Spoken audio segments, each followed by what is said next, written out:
طيب. بسم الله الرحمن الرحيم. السلام عليكم ورحمة الله وبركاته.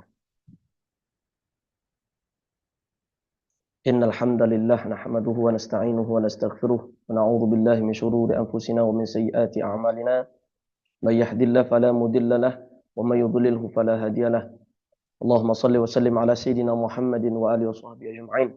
نوينا تعلم وتعليم وتذكر وتذكير والنفع والانتفاع والإفادة والاستفادة والحث على التمسك بكتاب الله وسنة رسوله صلى الله عليه وسلم والدعاء إلى الهدى والدلالة على الخير ابتغاء وجه الله ومرضاته وقربه وثوابه سبحانه وتعالى. سبحانك لا علم لنا إلا ما علمتنا إنك أنت العليم الحكيم. الحمد لله. Setelah panjang libur dan panjang kita cuti, insyaallah kita lanjutkan murajaah Minhajul Talibin dengan syarahan Syekhna Mustafa Abdul Nabi. Insyaallah taala.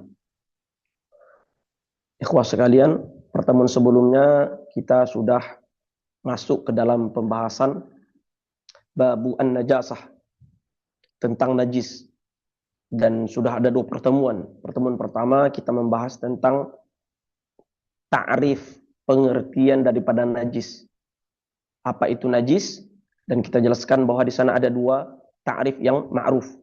Ya, ta'rif pertama ta'rif mustaqdzarun yamna'u sihhatas shalah haitsu la murakhis. yakni sebuah kotoran yang mencegah keabsahan salat, yang mencegah segala sesuatu yang membutuhkan kepada suci. Kemudian tarif kedua, takrif yang ada di dalam kitab Al-Majmu' sudah kita jelaskan. Kemudian di akhir Syekh Mustafa menyebutkan bahwa tidak ada takrif yang lebih baik, ya, yang lebih mencakup. Oleh karenanya Al-Imam An-Nawawi rahimahullah, beliau tidak menyebutkan takrif daripada najis. Nah, maka kita tengok dalam kitab beliau Mabun Najasah, beliau tidak menyebutkan takrif secara rasam, ya kan, terhadap najis, ya, baik secara had maupun secara rasam tidak boleh sebutkan. Maka boleh sebutkan secara ad, yaitu secara bilangan. Maka untuk mengetahui najis boleh sebutkan apa saja benda najis, boleh sebutkan, ya kan, segala sesuatu yang memabukkan, anjing, babi, ya kan, bangkai yang selain manusia, selain ikan, selain daripada belalang, darah, nanah, dan seterusnya boleh sebutkan, ya kan. Ini menunjukkan bahwa bilangan najis itu bisa dihitung, ya.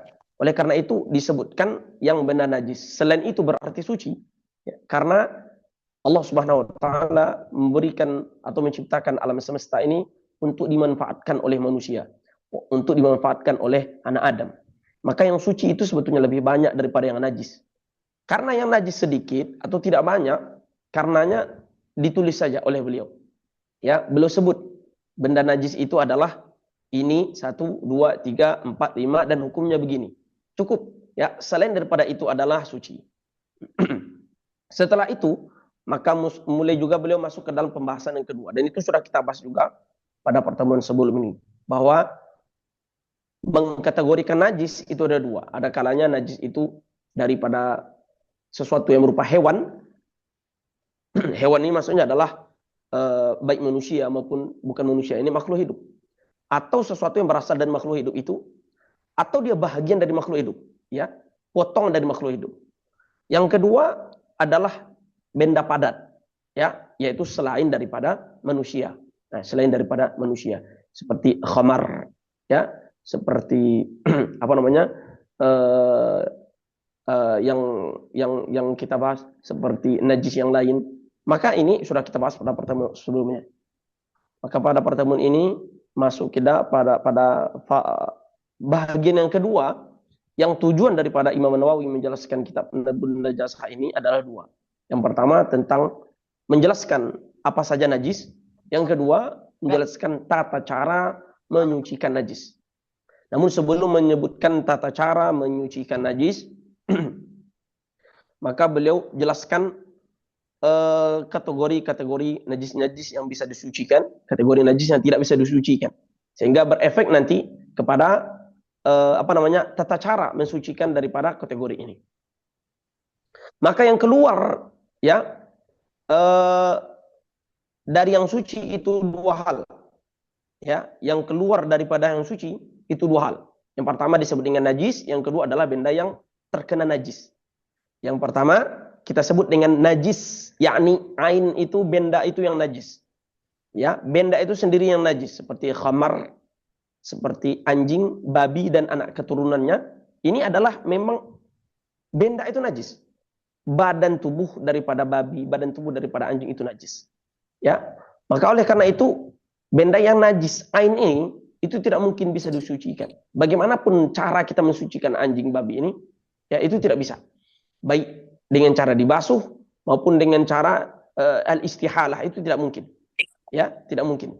Kecuali dua hal saja. Benda yang ainnya najis bisa disucikan cuma dua saja.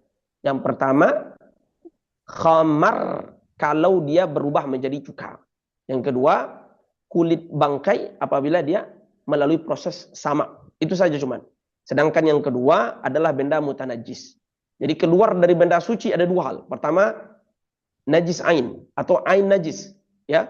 Seperti khamar, baul, anjing, bangkai dan seterusnya, dan itu tidak bisa mungkin disucikan dengan dibasuh dan istialah kecuali dua hal. Pertama, bangkai yang bisa disamak. Mohon maaf, kulit bangkai yang bisa disamak. Yang kedua adalah khamar apabila dia menjadi cuka. Adapun benda yang mutanajis. Mutanajis ini maknanya adalah terkena najis. Ya, terkena najis. Baju terkena najis, ya kan, pakaian terkena najis. Ini bagaimana caranya? Begitu juga makanan, minyak dan seterusnya yang akan beliau bahas.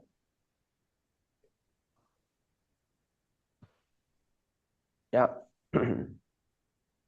Maka oleh karena itu benda yang mutanajis, yang terkena najis kita kategorikan kepada dua atau kita bagi dua. Yang pertama benda yang jamid, ya, benda yang jamid. Yang kedua benda yang ma'i'. Jamid ini kalau kita terjemahkan secara letterlet maknanya adalah benda padat, ya, benda padat, ya. Jadi yang dimaksud dengan benda padat dalam kitab fikih atau sedang pembahasan kita ini bukan berarti batu, ya, tembok, itu bukan itu maksudnya. Tapi maksudnya adalah lawan daripada air. Nah, ya, boleh jadi ini apa namanya, kain sarung, baju ini kan tidak padat. Tapi ini dalam bab fikih ini kita sebut dengan benda yang jamid. Sedangkan air kita sebut dengan ma'i'. Nah, begitu. Kalau benda yang padat, maka mungkin dan bisa untuk disucikan tentunya dengan cara dibasuh atau dengan cara dipercikkan, dan nanti akan ada pembahasan ini. Insyaallah ta'ala mungkin dalam pertemuan berikutnya. Dan sedangkan yang kedua, dan ini akan menjadi pokok pembahasan kita, yaitu benda yang cair. Ya, benda yang cair. Benda cair itu ada kalanya itu adalah air murni, air putih. Ada kalanya bukan air putih. Kalau dia berupa air putih, maka bisa disucikan dengan cara mukatharah. Ini sudah kita bahas, ya.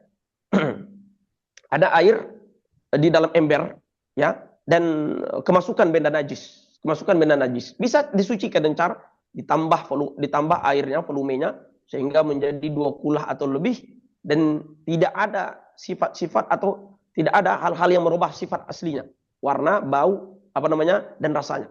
Maka sekarang air ini menjadi suci, ya kan? Ini sudah kita bahas.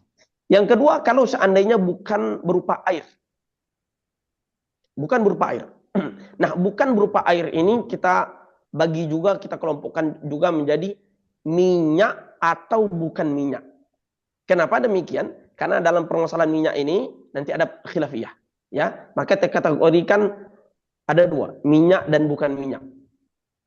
Kalau seandainya bukan minyak seperti cuka, ya kan, air mawar, air teh dan yang lain-lainnya, maka ini tidak mungkin bisa disucikan. Umpamanya ke dalam teh kita masuk benda najis, masuk teh cicak, ya kan, tidak bisa disucikan sama sekali. Ke dalam air mawar, ya, yang kita simpan, itu tidak bisa disucikan sama sekali. Jazman itu dalam mazhab Syafi'i tidak ada khilafiyah. Sedangkan kalau seandainya berupa minyak, ya, berupa minyak, maka di sini apa namanya terjadi khilaf.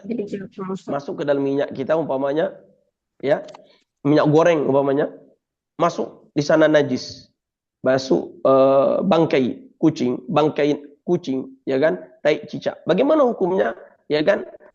Maka di sini ada khilafiyah, ya kan? Menurut pendapat yang kuat tentunya, pendapat yang asah itu tidak mungkin disucikan, ya kan? Tapi ada pendapat yang kedua mengatakan mungkin disucikan dengan cara dibasuh, artinya dimasukkan air ke dalam minyak itu sehingga air apa namanya membanjiri dan merendam semua minyak itu sehingga minyak itu ke atas, najis itu turun ke bawah, ya kan? Karena minyak dan air itu bisa dipisahkan, ya kan? Tetapi pendapat yang kuat itu tidak mungkin bisa disucikan. Nah, oleh karena itu dalam apa namanya pembahasan tentang cairan ini atau tentang tata cara mensucikannya ini, ya kan? Ada 4 pokok pembahasan yang penting. Ya, kita buat subjudulnya 4 pokok pembahasan yang penting. Yang pertama, insya Allah pembahasan tentang takhallul, yakninya perubahan menjadi cuka, ya kan? Perubahan khamar menjadi cuka. Yang kedua, ad-dibagh, pembahasan tentang sama. Yang ketiga, tentang tathhir al-mutanajjisat, menyucikan benda yang terkena najis. Yang keempat, hukum ghusalah, ya kan? Tetesan air daripada basuhan benda najis. Kain kita kena najis, kemudian kita siram air tetesannya, bagaimana hukumnya? Ini namanya ghusalah. Nah, 4 pokok pembahasan ini akan kita bahas insyaallah taala. Yang pertama, ya, adalah pemasalan takhallul. Itu yang disebutkan di dalam kitab matan, ya kan? Faqala rahimahullah, wala yathuru najisun wala yathuru najisul aini illa khamrun takhallalat. Illa khamrun takhallalat.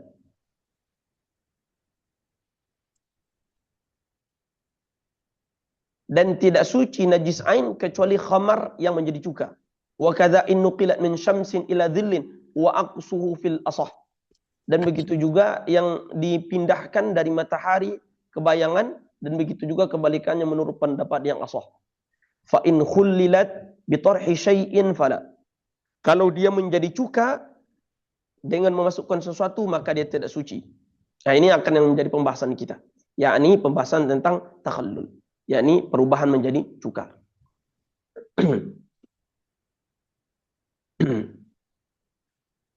Apa makna perubahan menjadi cuka ini? Orang Arab secara umum dari dulu, bukan orang Arab, ya. Karena ini terjadi di daerah Arab, tentu dibahas dalam fikih Islam. Mereka sangat suka kepada cuka. Dan proses pembuatan cuka itu dengan melalui 2 tahap biasanya, ya. Pertama dengan diperas buah ini, contoh anggur, ya, menjadi perasan. Berarti dia menjadi asir, menjadi jus atau menjadi cairan, ya. Setelah diperas, maka perasan ini difermentasi, disimpan, ya kan? Maka dijadikan at-takhmirul ula namanya, difermentasikan sehingga nanti dia akan menjadi khamar, mengandung alkohol, dan itu akan memabukkan. Dan itulah khamar, dia memabukkan. Namun kalau seandainya dibiarkan beberapa saat lagi, beberapa lama lagi, ya kan, dan dia memiliki waktu gitu, ya kan, tenggang waktu.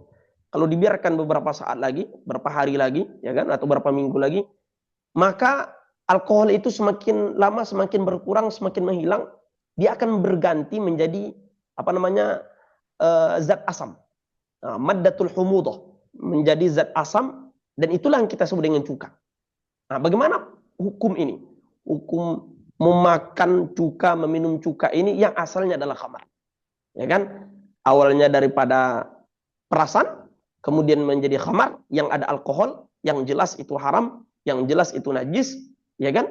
Kemudian sekarang menjadi cuka, ya. Ketika hilang alkoholnya menjadi zat-zat yang ada keasamannya sehingga menjadi cuka. Nah, bagaimana hukumnya? Ini yang akan kita bahas. Ketahuilah, khamar, ya, ada kalanya milik orang kafir, ada kalanya milik orang muslim, ya. Maka khamar orang muslim itu ada 2 pembagian. Khamar orang muslim itu ada 2 pembagian. Yang pertama, khamar yang muhtaramah, yang kedua khamar yang tidak muhtaramah. Muhtaramah ini maknanya adalah, ya, kalau diterjemahkan yang dihormati, yang dimuliakan, ya, yang dimuliakan. Sedangkan khamar untuk orang kafir itu muhtaramah semuanya. Makna muhtaramah ini ya secara garis besar adalah kalau seandainya sengaja kita buang, umpamanya punya orang kafir, itu kan muhtaramah. Sengaja kita tuangkan, ya, sehingga di mereka tidak bisa konsumsi lagi. Ini wajib kita menggantinya. Wajib kita doman. Sebab ini khamar yang muhtaramah. Adapun khamar yang tidak muhtaramah nanti tidak wajib kita tidak ganti. Nah, maka kita bagi bahwa khamar orang muslim itu ada dua. Pertama khamar yang muhtaramah, yang kedua khamar yang tidak muhtaramah. Khamar yang muhtaramah yaitu khamar yang diperas, ya, bukan untuk tujuan menjadi khamar, bukan tujuan menjadi tua. Jadi ketika dia memperas, ya, umpamanya anggur ini, diperasnya anggur bukan untuk tujuan tua, ya, tujuannya supaya dari anggur ini dijadikan cuka, itu tujuannya, tapi tentu melalui proses pengkhamaran menjadi khamar, nah gitu. Atau dia tidak punya niat sama sekali. Jadi yang khamar muhtaramah itu dari dua hal. Pertama, tujuannya menjadi cuka, ya. Yang kedua, atau tidak ada tujuannya, cuma untuk memeras saja. Sehingga perasan ini akhirnya menjadi khamar. Maka khamar ini kita sebut dalam fikih namanya khamar muhtaramah. Khamar yang dimuliakan, yang dihormati. Artinya kalau ada orang yang menuangkan khamar ini, sedang proses fermentasi sekarang, dituangkan sama kawan kita dengan sengaja, itu wajib dia mengganti. Ya, wajib dia mengganti. Yang kedua nama khamar yang tidak yang ghairu muhtaramah, yang tidak terhormat, nah, yang tidak muhtaramah, yaitu yang diperas dengan tujuan menjadikan dia itu tua. Jadi artinya ketika seseorang memerasnya itu tujuannya menjadikan dia itu minuman yang terlarang, minuman yang akan memabukkan dia. Ya. Nah, ini kalau seandainya tujuannya begitu, maka ini khamar ghairu muhtaramah. Kenapa kita bahas ini? Karena masing-masing hukum yang akan kita jelaskan berkaitan dengan ini semua. Maka ada beberapa masail dalam masalah takhallul, dalam masalah cuka ini. Takhallul ini berarti khamar yang berubah menjadi cuka. Itu kita istilahkan dengan takhallul. Ya kan? Bahasa Arab cuka itu khal. Ya, bahasa cuka itu khal. Kalau seandainya berubah cuka itu menjadi khamar menjadi cuka, namanya takhallul. Ya, menjadi cuka itu namanya takhallul. Maka kita gunakan istilah takhallul. Pertama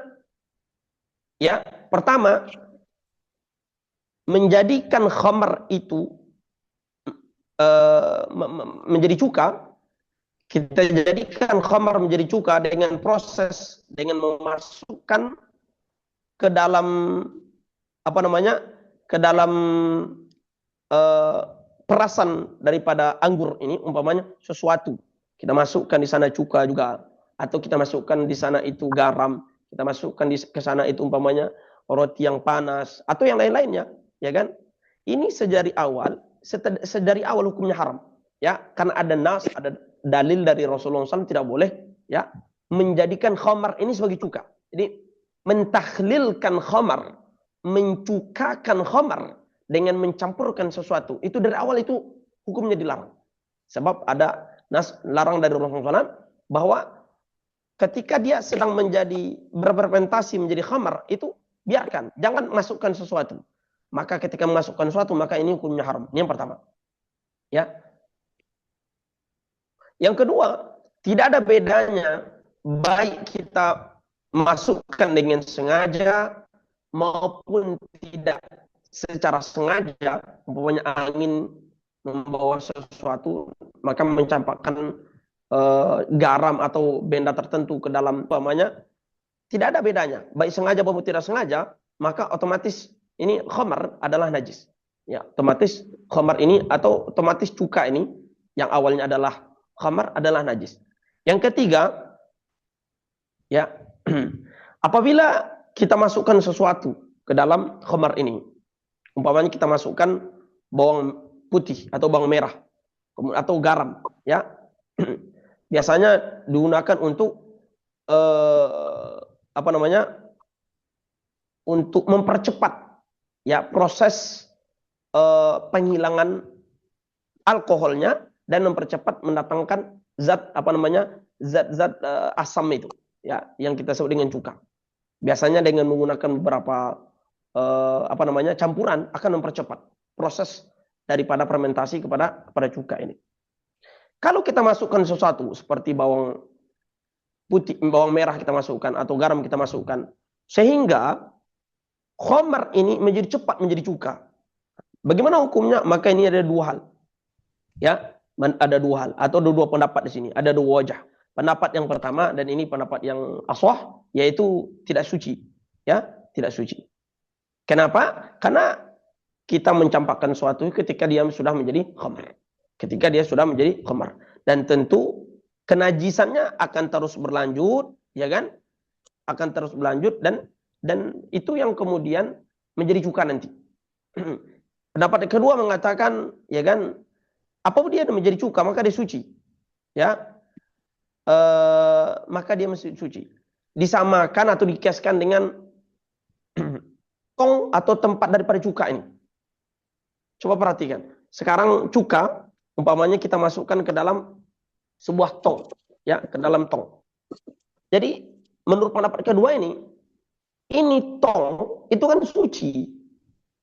Sebagaimana khamar kemudian menjadi suci, ya, kita masukkan ke dalam tong ini umpamanya, ini kan khamar sekarang sudah menjadi khamar, kita masukkan bawang putih atau bawang merah, kita masukkan garam. Tujuannya supaya khamar ini cepat dalam prosesnya menjadi cuka.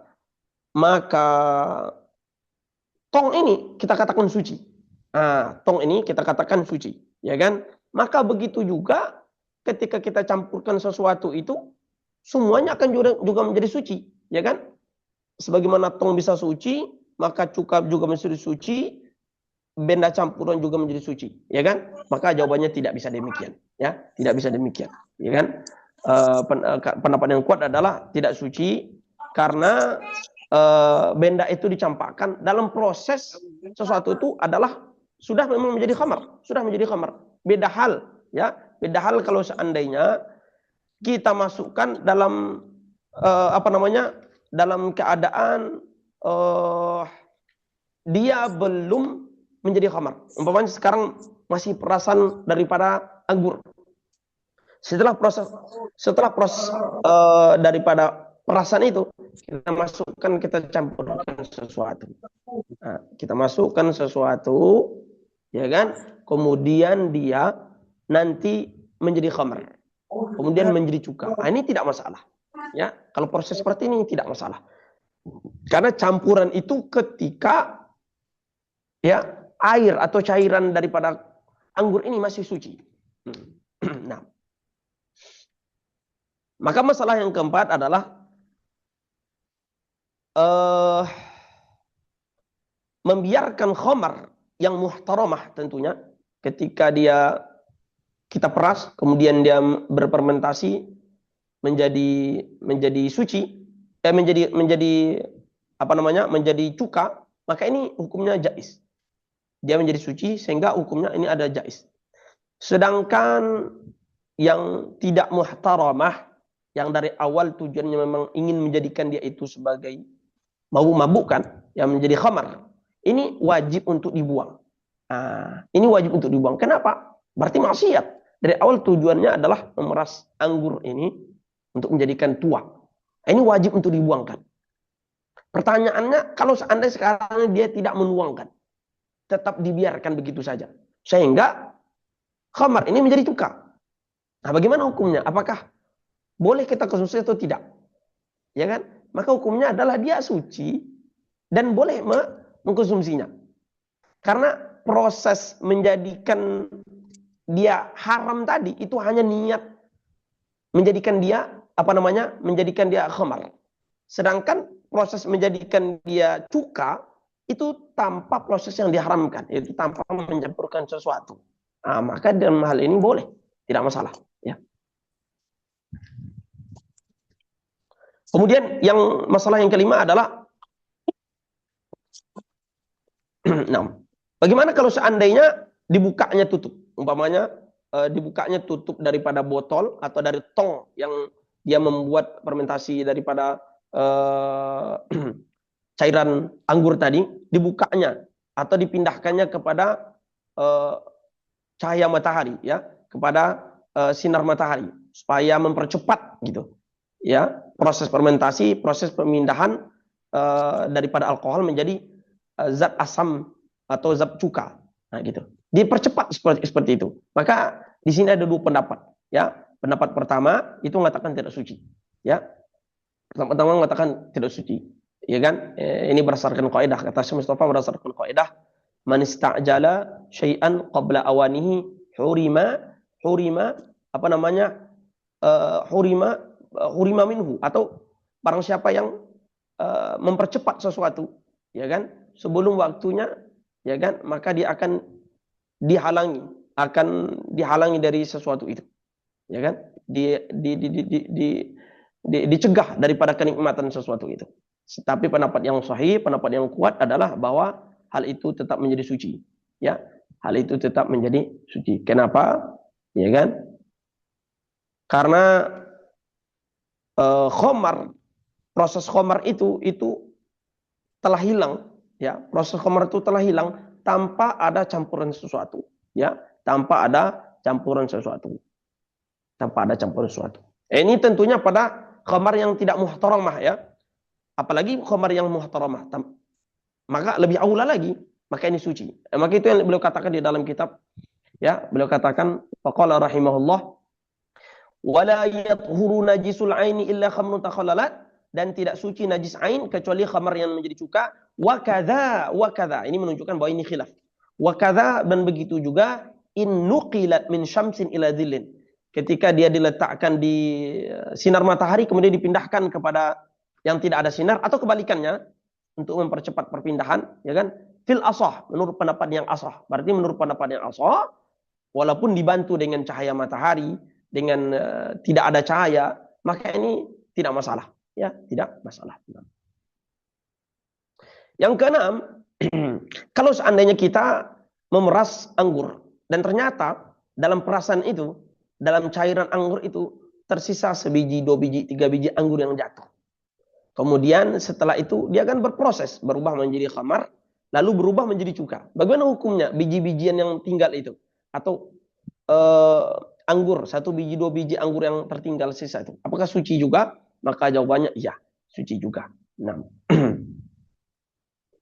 kalau seandainya, masalah yang ketujuh, yang terakhir, kalau seandainya kita menghukumi takhallul, proses menjadi cuka dari khamar ini adalah suci, maka otomatis bejananya, wadah tempatnya, tong, kita gunakan toples, gunakan apakah, maka itu juga tetap suci tentunya, ya, suci bahagian dalamnya itu, ya, bagian dalam yang melengket kepada cairan itu.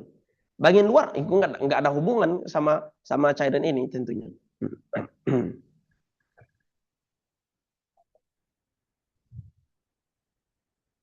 Ya, dan ini pendapat yang terkuat, ya. Ini pendapat yang terkuat. Sebagian ulama mengatakan tidak. Ya, sebagian ulama mengatakan tidak, bahwa dia itu najis, tetapi dia ma'fu anhu. Ya. Karena apa? Karena dia melalui proses berdampingan dengan khamar. Proses berdampingan dengan khamar, tetapi sekarang karena yang dia wadahi, yaitu cairan ini sudah menjadi suci, maka otomatis dia dikategorikan sebagai najis yang ditolerir, namanya ma'fu anhu. Nah, gitu. Ini ada dua pendapat di sini, ya. Tetapi pendapat yang kuat adalah bahwa dia itu suci, ya kan? Dia itu suci. Taib. Ini pembahasan yang pertama. Pembahasan yang kedua, ya, pembahasan pertama tentang takhallul. Pembahasan yang kedua adalah dibagh, tentang menyamak. Ya, maka dalam masalah sama ini ada 3 poin penting yang akan kita bahas. Yang pertama tentang apa saja yang bisa disamak, ya, kulit hewan atau daging hewan, apa saja hewan-hewan atau sesuatu yang bisa disamak. Yang kedua tentang tata cara menyamak itu. Yang ketiga, hukum kulit ini setelah disamak, bolehkah dimakan, bolehkah menjadi pakaian, bolehkah menjadi tempat sholat, dan seterusnya. 3 rincian yang kita sebutkan ini disebutkan oleh Al-Musannif Al-Imam Nawawi secara runtut, secara tertib, ya kan? Sesuai yang kita sebutkan ini. Pertama tentang sesuatu yang bisa disamak. Yang kedua, tata cara menyamak. Yang ketiga, hukum kulit ini setelah disamak.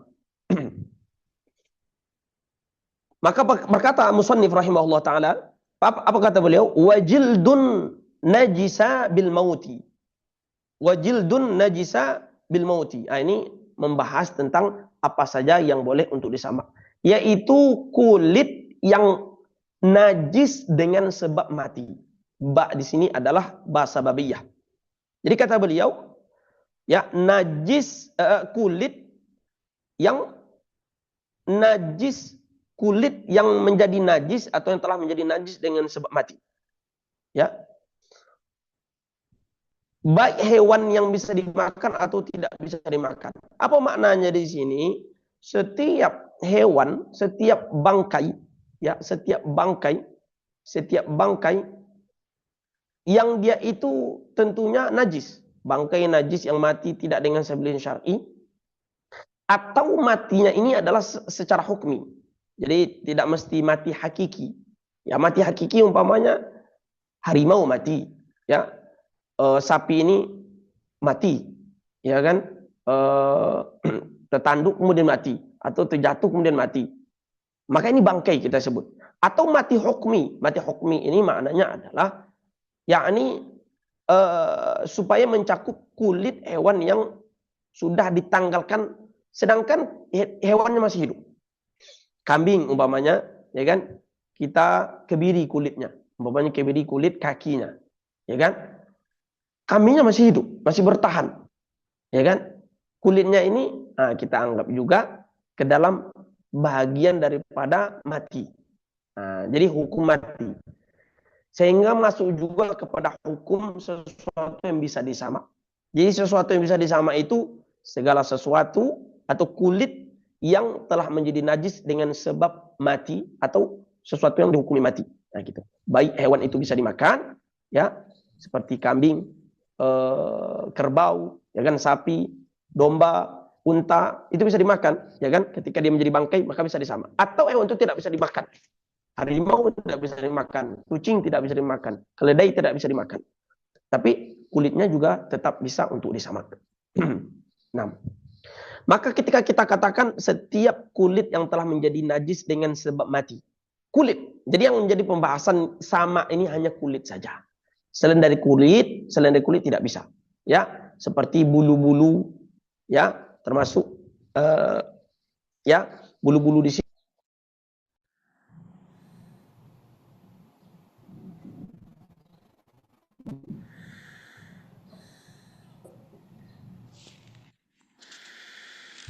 Ya, itu tidak bisa apa namanya disamak, ya kan? Itu tidak bisa disamak.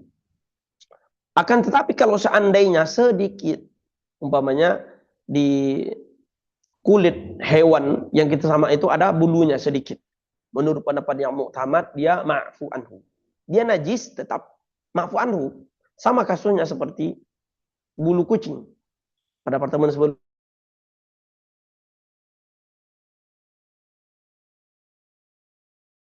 ini kita bahas bulu. Karena dia tercabut pada saat kucing itu masih hidup. Ya kan? Sedangkan kaidahnya adalah setiap sesuatu yang menjadi najis ketika dia menjadi bangkai, maka ketika dicabut ketika hidup juga menjadi najis. Jadi bulu kucing itu adalah najis. Ya. Tapi kalau sedikit, menurut pendapat yang mu'tamad adalah ma'fu anhu. Nah, jadi menurut pendapat yang mu'tamad, kalau sedikit bulunya itu boleh juga disamak. Itu ma'fu anhu, tidak masalah. Tapi ada pendapat yang kedua, ya ini ikhtiar Imam As-Subki, beliau mengatakan suci, bulunya suci, ya. Bahkan Imam Ar-Ruyani menukil ada kaulnya Imam Syafi'i yang berpendapat beliau itu sudah rujuk daripada bahwa rambut bangkai itu adalah najis. Jadi Imam Syafi'i itu pendapat beliau adalah rambut atau bulu dari bangkai itu najis, tidak bisa disamak. Kata Imam Ruyani, Imam Syafi'i sudah rujuk dari qaul ini. Sehingga beliau berpendapat bahwa sebetulnya bulu-bulunya itu adalah tetap bisa disamak dan bisa menjadi suci. Bukan hanya kulit saja. Nah, begitu. Dan pendapat ini tentu sangat memudahkan, ya, sangat memudahkan, tentu sangat menjawab problem-problem yang berlaku. Umpamanya orang punya baju, punya peci, topi daripada bulu tupai atau bulu-bulu yang lain yang dari kulit sehingga dan ada bulunya di sana. Nah, itu diperbolehkan, ya kan? Karena ada pendapat Imam Subki atau nukilan Imam Ruyani dari Imam Syafi'i. Itu diperbolehkan. Itu yang pertama, yaitu apa saja yang boleh disam. Sedangkan yang kedua, ya kan, proses atau cara cara kita untuk menyamaknya. Maka tata cara menyamak, beliau katakan fayadhuru bidabghihi zahiruhu wa kadzabatinu ala masyhur wa dabghu naz'u fudulihi bihrifin. Suci dengan menyamak itu zahirnya dan begitu juga batinnya menurut pendapat yang masyhur. Itu kita bahas. Kemudian kata beliau yang disebut dengan menyamak adalah naz'u fudulihi bihrifin. Menghilangkan kelebihan-kelebihan yang ada di kulit daripada hewan itu dengan menggunakan bahan-bahan yang tajam. Jadi yang disebut dengan proses menyamak itu adalah menghilangkan cairan-cairan, darah-darah, kelebihan-kelebihan daging, kelenjar-kelenjar yang ada di kulit dari hewan. Umpamanya kita ingin menyamak kambing. Itu kan ketika kita buka kulitnya itu, kita pisahkan dari daging, itu kan tentu ada daging-daging yang tersisa, kelenjar-kelenjar, ya kan, darah-darah. Yang itu kalau dibiarkan akan membuat kulit ini menjadi rusak. Kulit ini menjadi busuk. Maka kita hilangkan itu dengan benda-benda tertentu, biasanya memiliki sifat yang tajam. Dalam bahasa Arab namanya herif. Ya, herif ini adalah sesuatu yang bisa agak menyengat kalau di lidah kita. Pokoknya kalau kita meletakkan jeruk nipis, ya kan, lemon di lidah kita, itu kan langsung kita merasa agak menyengat gitu. Nah, itu makna daripada herif. Di benda-benda yang agak-agak tajam. Nah, gitu. yang agak tajam. Apa contohnya? Banyak contohnya. Kalau di Arab dahulu, ya kan, di zaman Nabi SAW itu digunakan juga dari kotoran burung merpati. Kotoran merpati itu agak tajam sedikit. Atau syabbah. Syabbah itu kalau bahasa kitanya tawas. Tawas itu biasanya kan orang-orang kita menggunakan untuk membersihkan ketiak yang busuk, badan yang busuk, ya tawas. Dicampurkan, bisa juga atau langsung dioleskan ke bagian tubuh yang busuk. Jadi dia memang kuat, zatnya kuat, menghilangkan sesuatu yang berlebih di kulit itu. Nah, diletakkan, ya, atau melalui proses menghilangkannya itu, atau menggunakan hal lain. Jadi baik suci maupun najis itu tidak ada perbedaannya, ya. Baik suci maupun yang najis maka tidak ada perbedaannya. Ya. Kenapa demikian? Karena yang disebut dengan menyamak ini adalah yakninya menghilangkan sisa-sisa, ya, daripada kelebihan-kelebihan yang ada di kulit ini. Baik menggunakan yang najis maupun tidak. Sebab nanti mesti dibasuh juga ini si kulit, ya, mesti dibasuh juga si kulit. Jadi baik menggunakan bahannya yang najis itu tidak masalah dalam proses menyamak ini, ya kan? Kotoran hewan, kotoran burung, itu tidak masalah. Maka ketika kita katakan bahwa yang disebut dengan menyamak adalah mengangkat, ya, naz'u, mengangkat, menghilangkan, ya, mencabut kelebihan-kelebihan yang ada di kulit.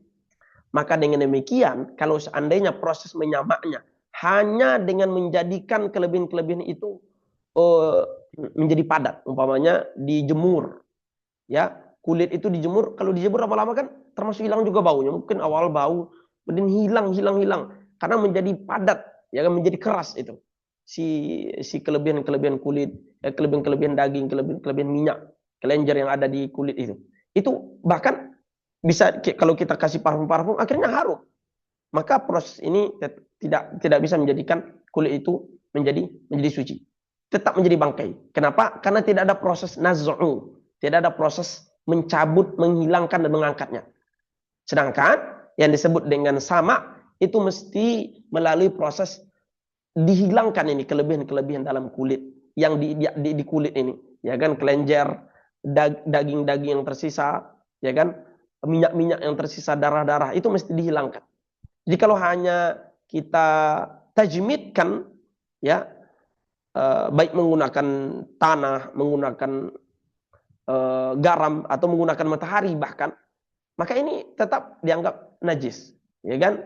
Sebab dobitnya nanti adalah kapan dia dianggap sudah suci.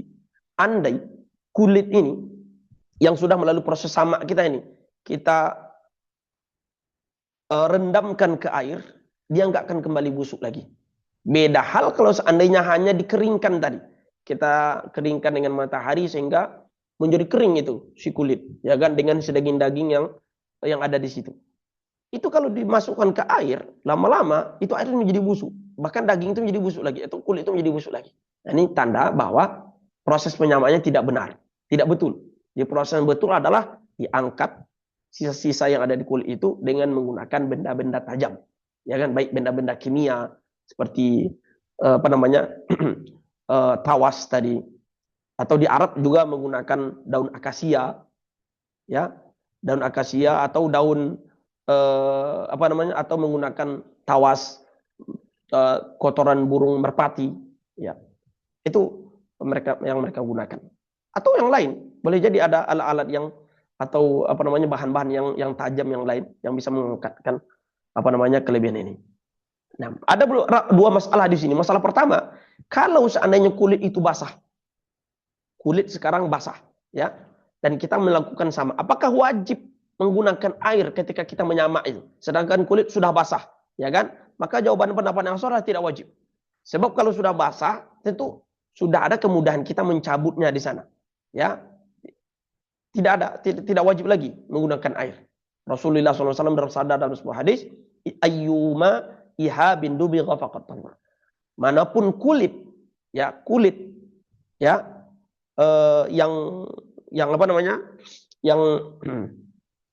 yang disamak, maka dia suci. Maka di sini yang lebih dominan itu adalah proses ihalah, proses pemindahan dia dari najis menjadi kulit suci, ya, proses ihalah, bukan proses izalah. Kalau izalah ini tentunya menggunakan air, ya kan, tentunya menyiramkannya dengan air. Izalah memang betul dalam proses menyamak ini ada dua hal. Pertama, ihalah menjadikan kulit ini menjadi suci. Yang kedua, izalah menghilangkan benda najis ini. Tetapi yang lebih dominan, yang lebih ghalib dalam proses ini, proses sama ini adalah ihalah. Ya, proses ihalah. Sehingga tidak mesti memakai air ketika tentunya kulit ini masih sudah basah. Ya, tapi kalau seandainya kulit kering, bahan yang kita gunakan juga kering, nah tentu mesti menggunakan air. Karena nggak akan berpengaruh nantinya. Mesti tetap menggunakan air. Masalah yang kedua, ya, wajib membasuh kulit itu setelah disamak. Ya, wajib membasuhnya setelah disamak.